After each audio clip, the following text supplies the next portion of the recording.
আজকে কি রান্না করলাম আপনাদের কাছে সব কিছু শেয়ার করব, কিভাবে রান্না করেছি তাও শেয়ার করব। আপনারা দেখেন। হ্যালো এভরিওয়ান, আসসালামু আলাইকুম। রুমিস ব্লগে আপনাদের ওয়েলকাম। আশা করি আপনারা সবাই ভালো আছেন। আলহামদুলিল্লাহ আমিও ভালো আছি। এই যে আমি কি রান্না করেছি সেটা আগে একটু আপনাদেরকে দেখাইলাম, আর কি করতেছি তা দেখতে থাকেন। এই যে ফ্রিজ থেকে মাছ বের করেছি, ভিজায় রেখেছি। আলু পেঁয়াজ এভাবে কেটে নেব, পেঁয়াজ কেটে নিচ্ছি, মাছ ভুনা করব এই জন্য, আর আলু সিদ্ধ দেব ভর্তা করার জন্য। তো এই যে পেঁয়াজ ছিলে কুচি কুচি করে নেব, এই যে পেঁয়াজ কুচি কুচি করে নিচ্ছি। আর একটা পেঁয়াজ আর রসুন এটা ভর্তার জন্য রেখে দিয়েছি। তো এই যে মাছ সুন্দর করে এর ম্যারিনেট করে রেখে দিয়েছিলাম, সেটা এখন তেল গরম করে ভেজে নিচ্ছি। আর এক চুলায় আলু সিদ্ধ দিয়েছি। মাছ এক পিসটায় হয়ে গিয়েছে, অপর পিসটায় উল্টে দিচ্ছি। পেঁয়াজ কুচি করে রাখা যে পেঁয়াজগুলো একটা প্যান বসায় দিয়েছি। এই যে পেঁয়াজগুলো এখানে ভেজে নিব।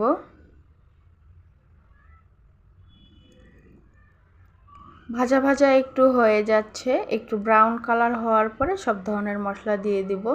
তো এই যে ভাজা ভাজা হয়ে গিয়েছে, গুঁড়া মরিচ, হলুদ গুঁড়া, লবণ, ধনিয়ার গুঁড়া, জিরার গুঁড়া, আদা রসুন বাটা সব কিছু দিয়ে একটু পানি দিব, দিয়ে একটু মশলাটা সুন্দর করে কষায় নেব। কষায় নেওয়ার পরে এই ভাজে রাখা মাছগুলো দিয়ে দিব। এই যে ভেজে রাখা মাছগুলো দিয়ে দিচ্ছি। দিয়ে দেওয়ার পরে এইভাবে একটু কষায় নেওয়ার পরে পানি দেব, তাহলে এই মাছটা খেতে অনেক ভালো লাগে। আপনারাও বাসায় এভাবে ট্রাই করবেন। তো এই যে এভাবে একটু উল্টায় পাল্টায় দিতেছি, দেওয়ার পরে একটু পানি দিয়েছি। এখন এই পানিটা ঝোলের দিয়ে দিয়েছি। এই যে আপনারা দেখতে পাচ্ছেন। আর এই পাশে আলু সিদ্ধ দিয়েছি। এই যে মাছ রান্না হয়ে গিয়েছে, আলুও সিদ্ধ করে রেখেছি। এই যে মরিচ টালে নিচ্ছি, একটু তেল দিব, তেল দিয়ে মরিচগুলো টালে নেব। আর এই যে আলু সিদ্ধ হয়ে গিয়েছে, সেগুলা সুন্দর করে ছিলে নিয়ে এইভাবে আমি হাত দিয়ে না, এটা একটা ভর্তা বানার জন্যই, সেটা দিয়ে একটু আমি সুন্দর করে মিক্সড করে নিচ্ছি।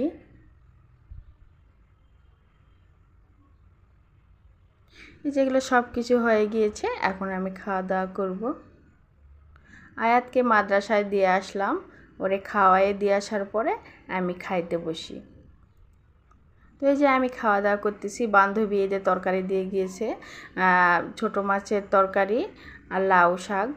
তো এগুলো নিয়েছি, সবগুলো একবারে প্লেটে সুন্দর করে সাজিয়ে নিয়েছি, এখন খাবো। এই যে আমি খাচ্ছি, আপনারা দেখতেই পাচ্ছেন। প্লিজ বন্ধুরা, আমার এই ভিডিওটি ভালো লেগে থাকলে লাইক কমেন্ট সাবস্ক্রাইব করবেন। আল্লাহ হাফেজ।